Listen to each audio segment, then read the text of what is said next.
हम सब महात्मा गांधी को राष्ट्रपिता के नाम से जानते हैं, है ना? लेकिन एक दिलचस्प बात यह है कि ये उपाधि, ये टाइटल उन्हें कभी भी आधिकारिक तौर पर दिया ही नहीं गया।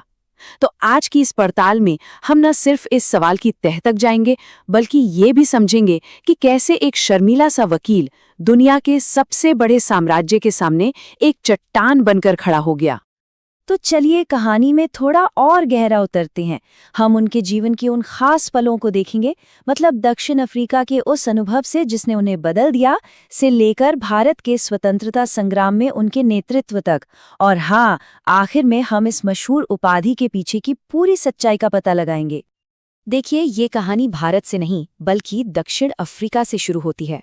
ये वो जगह थी जहां एक नौजवान वकील मोहनदास गांधी का सामना एक ऐसी कड़वी सच्चाई से हुआ जिसने उनकी जिंदगी का रुख ही मोड़ दिया, हमेशा के लिए। पोरबंदर में जन्म हुआ, लंदन में वकालत की पढ़ाई की और फिर गांधीजी भारत लौटे। लेकिन यहाँ एक वकील के तौर पर उन्हें कुछ खास कामयाबी नहीं मिली, स्ट्रगल कर रहे थे। तो जब 1893 में उन्हें दक्षिण अफ्रीका में एक केस के लिए 1 साल का कॉन्ट्रैक्ट मिला, तो ये एक मौके जैसा लगा। उन्हें क्या पता था कि ये 1 साल का सफर 21 साल का बनने वाला था। और फिर वो एक रात आई जिसने सब कुछ बदल कर रख दिया। पीटर मैरिसबर्ग स्टेशन पर फर्स्ट क्लास का वैलिड टिकट होने के बावजूद उन्हें सिर्फ उनके रंग की वजह से ट्रेन से धक्के मारकर बाहर फेंक दिया गया। उस कड़ाके की ठंड में उस प्लेटफॉर्म पर कांपते हुए उनके अंदर कुछ जागा, अन्याय के खिलाफ लड़ने की एक ऐसी आग जो फिर कभी बुझने वाली नहीं थी।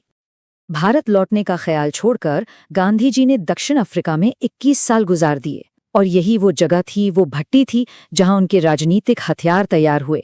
उन्होंने नटाल इंडियन कांग्रेस बनाई, फीनिक्स आश्रम की स्थापना की और 1906 में पहली बार सत्याग्रह यानी बिना हिंसा के विरोध का इस्तेमाल किया। अब वो सिर्फ एक वकील नहीं थे जो मजदूरों के हक के लिए लड़ रहे थे, असल में एक लीडर का जन्म हो रहा था। तो दक्षिण अफ्रीका में अपने तरीकों को आजमाने और तराशने के बाद गांधी 1915 में भारत लौटे। लेकिन अब वो एक पूरी तरह से बदले हुए इंसान थे और अपने साथ वो एक बहुत ही शक्तिशाली हथियार लेकर आए थे, सत्याग्रह। और वो इसे ब्रिटिश राज के खिलाफ इस्तेमाल करने के लिए पूरी तरह से तैयार थे। तो क्या था ये शक्तिशाली हथियार? सत्याग्रह। इसका सीधा सा मतलब है सत्य की शक्ति या सत्य पर टिके रहना। ये कोई कमजोर या हार मान लेने वाला विरोध नहीं था। नहीं, ये एक एक्टिव, एक नैतिक शक्ति थी जो इस विश्वास पर टिकी थी कि सच और न्याय आखिर में ब्रूट फोर्स पर यानी ताकत पर जीत हासिल करेंगे ही। भारत आते ही गांधी जी ने अपने तरीकों को आजमाना और बेहतर बनाना शुरू कर दिया। जैसा कि इस टेबल में दिख रहा है, हर एक आंदोलन के साथ एक नई रणनीति सामने आई। 1917 में चंपारण में उन्होंने सविनय अवज्ञा का इस्तेमाल किया, फिर 1918 में खेड़ा में असहयोग का, और उसी साल अहमदाबाद में उन्होंने भूख हड़ताल को एक नैतिक हथियार की तरह दुनिया के सामने पेश किया। इन शुरुआती कामयाबियों ने गांधीजी को भारत की राजनीति के सेंटर में ला खड़ा किया। अब वो सिर्फ किसी एक इलाके के नेता नहीं रह गए थे, वो एक राष्ट्रीय शक्ति बनने की दहलीज पर थे, एक ऐसी आवाज जो लाखों लोगों को अपने पीछे चलने के लिए प्रेरित कर सकती थी। साल 1920 में गांधी जी ने अपना अब तक का सबसे बड़ा दांव खेला, असहयोग आंदोलन। ये एक पूरे देश का विद्रोह था जिसमें हिंदू और मुसलमान एक साथ मिलकर ब्रिटिश राज की जड़ों को हिलाने के लिए खड़े हुए। उनके स्कूल, उनकी अदालतें, उनका सामान, सबका बहिष्कार। ये एक सीधी चुनौती थी। और इसके साथ उन्होंने एक बहुत बड़ा वादा किया, 1 साल के भीतर स्वराज। बस इस एक वाक्य ने पूरे देश में उम्मीद और अर्जेंसी की एक लहर दौड़ा दी। ये दिखाता है कि लोगों को गांधी जी के नेतृत्व पर कितना गहरा भरोसा था। और फिर साल 1930 में आया दांडी मार्च, जो पॉलिटिकल थिएटर का एक मास्टरपीस था।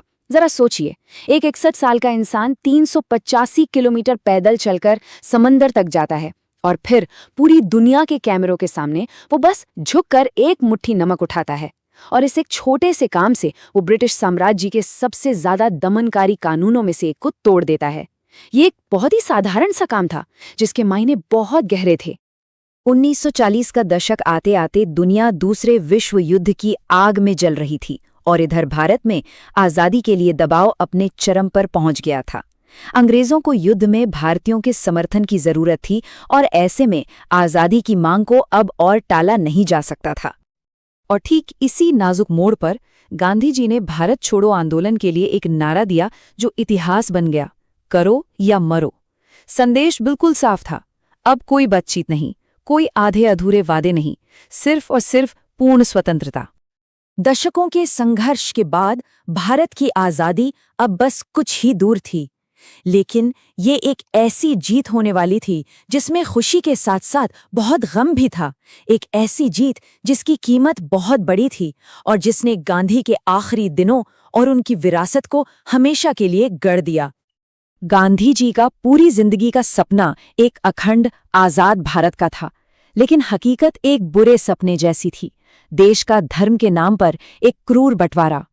उन्होंने इसका जोरदार विरोध किया, यहां तक कहा कि ये मेरे शरीर के 2 टुकड़े करने जैसा होगा। ये शायद उनकी जिंदगी की सबसे बड़ी त्रासदी थी। और विडंबना देखिए, जो इंसान बंटवारे के हिंसा को शांत करने और शांति फैलाने की कोशिश कर रहा था, वो खुद हिंसा का शिकार हो गया।